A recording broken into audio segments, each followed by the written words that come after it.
Hi friends, వర్షాలు బాగా ఎక్కువగానే పడుతున్నాయి కదా. ఈ రోజు అయితే నేను మీకు పొట్లకాయ పకోడీ అయితే చేసి చూపిస్తాను, చూసేయండి.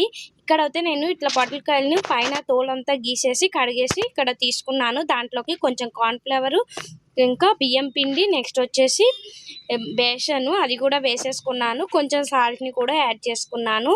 తర్వాత కారాన్ని యాడ్ చేసుకొని కొంచెం కలర్ గురించని పసుపుని కూడా యాడ్ చేసుకున్నా. మసాలా పౌడర్ కూడా యాడ్ చేసుకొని జీలకర్ర పొడి అది కూడా వేసేసుకొని దీన్నైతే మంచిగా కలుపుకోవాలి. ఏ పకోడీ చేసినా వాటర్ అయితే ఫస్ట్ వేయకండి, ఎందుకంటే వాటర్ కంటెంట్ దాంట్లోనే ఉంటుంది కదా. తర్వాత ఎంత కావాలో అంత వేసేసుకొని ఇట్లా కలిపేసి రెడీగా పెట్టుకున్నాను.